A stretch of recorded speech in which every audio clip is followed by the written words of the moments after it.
Hello, my dear student. What's up? I'm your English teacher, Shipra Agarwal, and today I'm going to recite with you the second poem of your Beehive book, and the name of the poem is Wind. So, let's begin the poem. First of all, about the poet. The poet who composed this poem, the name of the poet is Subramanya Bharati. He is called father of modern Tamil literature. Chinnaswamy Subramanya Bharati, also known as Bharatiyar, was a Tamil writer, poet, journalist, Indian independence activist, a social reformer, and a polyglot. Popularly known as Mahakavi Bharati, he was a pioneer of modern Tamil poetry and is considered one of the greatest Tamil literary figures of all time. Now, introduction of the poem.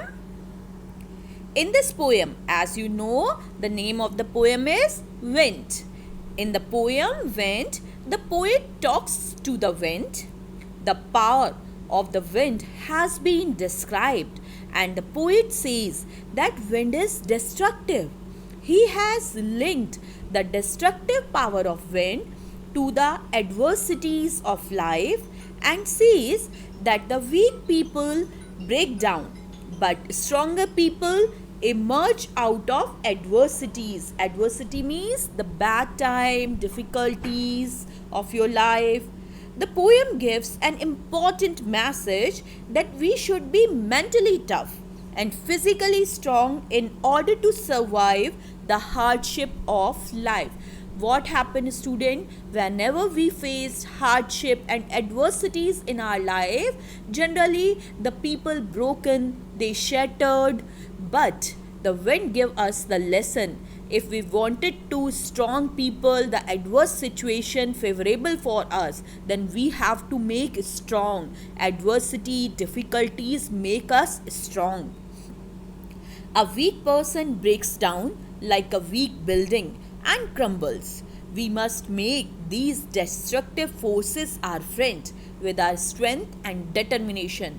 Even the most adverse time of your life can be the best time of your life if you face that situation with your strength, power, and determination. So, now let's begin the poem.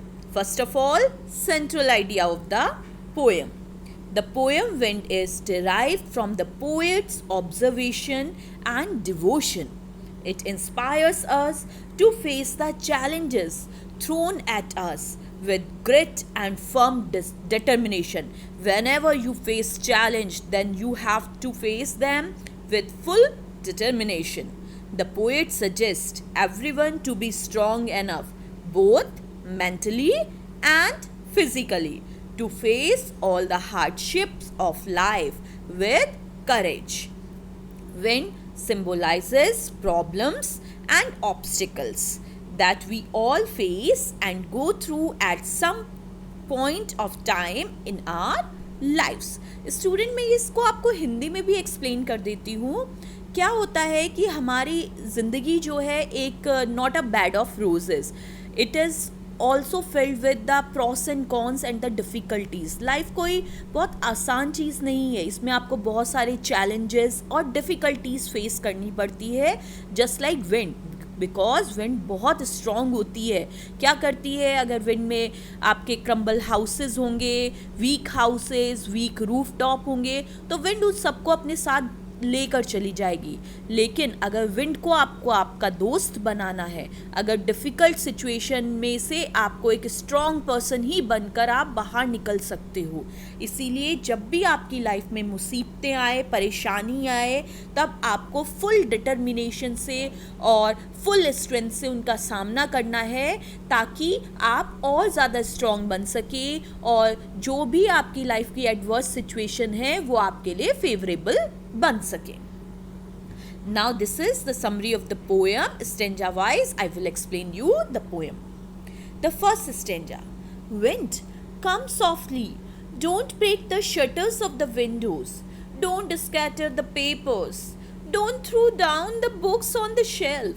In these lines, the student's poet is requesting to the wind, "Oh wind, please don't disturb my life." Everyone know wind is very strong, and whenever the heavy wind blew, it always disturb your life. So the same thing happened with the poet when wind was blowing very heavily. At the time, the poet is requesting to the wind, "Oh wind, please come softly, blow softly, don't disturb my life.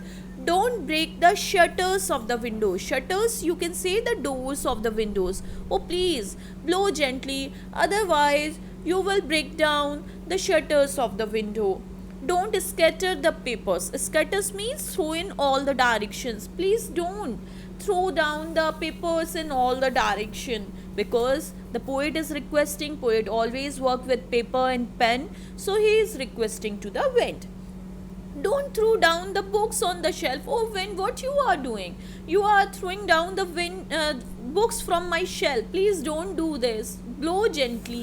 The poet again and again requesting to the wind to change its nature and to be favorable for the poet. क्या होता है जब भी हमारी life में just like wind की तरह, जब भी बहुत स्ट्रॉन्ग पीपल आते हैं या बहुत डिफ़िकल्ट सिचुएशन आती है, तो हम उनसे रिक्वेस्ट करते हैं, प्लीज़ हमारे ऐसा मत करिए, हमें ये प्रॉब्लम नहीं चाहिए. लेकिन क्या होता है, the strong people always mock at the weaklings. So the same thing happened with the poet. When don't give attention towards the request of the poet. "There, look what you did. You threw them all down." Now the poet said, "Oh wind, look at here what you have done. You threw down all the books from the shelf. You tore the pages of the book, and because of you all the pages of my books has been torn out. You brought rain again. Oh wind, please blow gently. Because of you the rain once again started on. You are very clever at poking fun at weakling." Weaklings means weak person. Poking fun means making fun. Now poet understand the nature of the wind. Then wind is not going to listen the poet, because wind is very clever, very shrewd, because wind love to make fun of the weak one. So the poet is requesting again and again, and wind is taking fun in destroying all the things of the poet. It is the explanation, student. Already I have explained, but once again I am going to read it for you. The poet is talking to the wind, asking it to come softly. So he is asking it not to blow so strongly. Then he says that the wind is very powerful and destructive. It breaks the shutters of the windows and scattered the papers. When the wind is very powerful, all the books which are kept on the shelf fall down. So here the poet is describing the power of the wind. Then he says to wind to look at the destruction that it had done. Whenever there is a strong wind, all the things that are weak, like small plants, tiny children, etc., they all get scared, and they can even fall and get hurt. Now the stanza 2. Frail crumbling houses, crumbling doors, crumbling rafters, crumbling wood, crumbling bodies, crumbling life, crumbling hearts. Now the poet repeatedly requesting to the poet. Frail means weak, very fragile. Here the word crumbling is repeated so many times to lay stress that everything crumbles in the face of a strong wind. So the writer is saying that when wind is very powerful, it leads to breakage of everything. Means it crumbled, it make it broken, it always shattered all the weak things. He says that weak houses, frail means weak, houses, weak doors, weak beams, wooden structure, bodies of people, animals, etc., all fall and crumbles when the strong wind blow.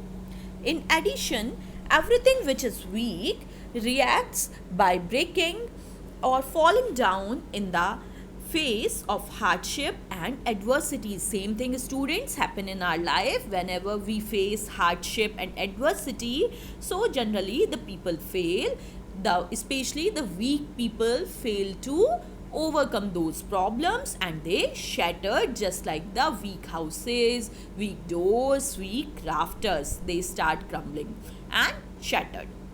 So the poet is saying that whenever a weak person faces any adversity or challenge in life, he breaks down and falls.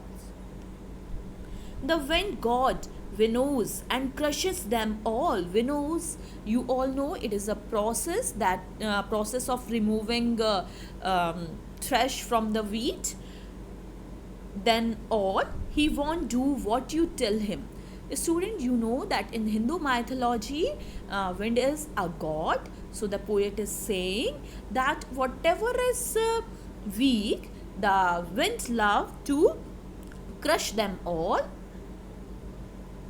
And the wind said that wind is just like a god, and he is saying that the powerful god of wind winnows. That means he shift all the people, and those people who are weak fallen down and get crushed. जैसे कि गेहूं से भूसा अलग किया जाता है ना प्रोसेस में विनोइंग की, ऐसे ही क्या होता है जब बहुत तेज़ हवाएं चलती हैं तो क्या होता है, जो पावरफुल होते हैं वो बच जाते हैं और स्ट्रॉन्ग होते हैं, और जो वीक होते हैं वो बिल्कुल डिस्ट्रॉय हो जाते हैं, क्रश्ड हो जाते हैं. So here a comparison is made between wheat and people. Just like we winnow the wheat to separate the grain from chaff, the wind god separate the strong people from the weak people. When there is a strong wind, all the things that are weak fall and get crushed. He won't do what you tell him. So come, let's build strong homes. Now the poet understands very well. The wind is not going to adjust itself according to the request of the poem. Instead of that, the wind is making fun of him. So now poet requests to everyone. If we want to make wind our friend, then we have to change our behavior. So come, let's build strong homes. Now we have to make our home strong. Let's join the doors firmly. We have to join our doors firmly, means all the joints of the door should be firm, means very strong, so that the heavy wind could not broken those. Practice to firm the body. If your body is very lean and thin and you are unhealthy, then by the blowing of the strong wind you will fall in sick. But if you are strong, very healthy person, you will enjoy the heavy and strong wind, and you will enjoy the nature of the wind. Make the heart steadfast. The same thing happened with the people whose hearts are very weak. They will become very shocked by the destruction. But if your hearts are also strong, then you will also enjoy the company of the wind. Do this and the wind will be friends with us. Now we have to make this practice to make this destructive and strong wind our friend. Okay? The poet wants us to make friends with the wind, i.e., the adversities in our life. He says that the problems will not listen to us, they will come. So we should be prepared. In preparation, we should build homes on a strong foundation and close the doors of our house firmly so that the wind cannot get into. And then he says that we should also train our bodies to be strong and hearts firm to face and combat these challenges. And then once we are strong enough, all the challenges will be like friends. We will not feel that they are troublesome. So we have to change our point of view, and we have to change ourselves, not the wind. The wind blows out weak fires. He makes strong fires roar and flourish. His friendship is good. We praise him every day. Okay, students, you know, always the strong people, the hardship, the adversities give you the lesson in the life. Those are very important for you for living a happy life. But at the time when we are facing them, at the time we become weak. That is wrong. So if you make adverse situation your most favorable situation, the lifelong lesson for you, then you have to become very strong. Just like with the example of weak fire, the poet explained it. What poet is saying? The poet has kept the wind on a pedestal. He is comparing the wind to God. He says that wind is God and we praise wind every day. He adds that everything that is weak gets finished off in the face of strong wind, and all the things that are strong flourish and grow to become stronger. He is giving us a very important message that we should not feel bad that we are facing so many challenges and adversities in life. We should make ourselves physically and mentally strong to face these challenges. And once we are strong enough, we will overcome the challenges. We will become friends with them. And then we will be happy that we had these challenges in our life because they help us become stronger and better. आपने weak fire just like a candle fire आपने देखी होगी. अगर आप सिर्फ अपने मुंह से ब्लो आउट कर दोगे तभी वो कैंडल की जो फायर है वो उतनी सी विंड क्या एयर से ही बुझ जाती है. लेकिन जो जंगल में आग लगती है, जैसे ही तेज तेज हवा चलती है तो वो और रोर और फ्लरिश होती है. तो हमेशा याद रखना, स्ट्रॉन्ग पीपल, एडवर्स सिचुएशंस आपको अपनी बनानी है तो उसके लिए आप ही को स्ट्रॉन्ग बनना पड़ेगा. Now the poetic devices that is used in the poem. First is anaphora, when a word is repeated at the start of two or more consecutive lines. Just like lines 2, 3, 4 begin with don't break, don't the shutters, like that. Lines 6, 7, 8 begin with you. So in these lines the figure of speech is anaphora. Next is personification, जिसको हिंदी में मानवीयकरण कहते हैं. जब हम कोई निर्जीव या प्राकृतिक चीज़ को हम ये मान ले इंसान मान लेते हैं, दैट इज कॉल्ड पर्सोनिफिकेशन. यहाँ विंड को पर्सोनिफाइड किया गया है. When the poet says you are, he is referring to the wind. Wind is not a person, but it is treated just like a person. So personification. Repetition means crumbling is repeated many times, repeated words. The poet wants to say that the wind crushes everything that is weak. That is why he repeated the word crumbling houses, crumbling doors, crumbling rafters. So there is repetition. Alliteration, consonant sound के repetition को बोलते हैं. The repetition of a consonant sound in a close connection, just like went, winnows, want. So here are alliteration. Next is metaphor, that is for comparison and divide two things or qualities which are not alike, जिनकी की same नहीं होती है. The entire poem is a metaphor as it ends on a note of application to humanity to stand against all ravages, natural or man-made. So thank you so much student. If you understand this poem, so don't forget to share this poem with your friends so that they can also enjoy this. Goodbye students.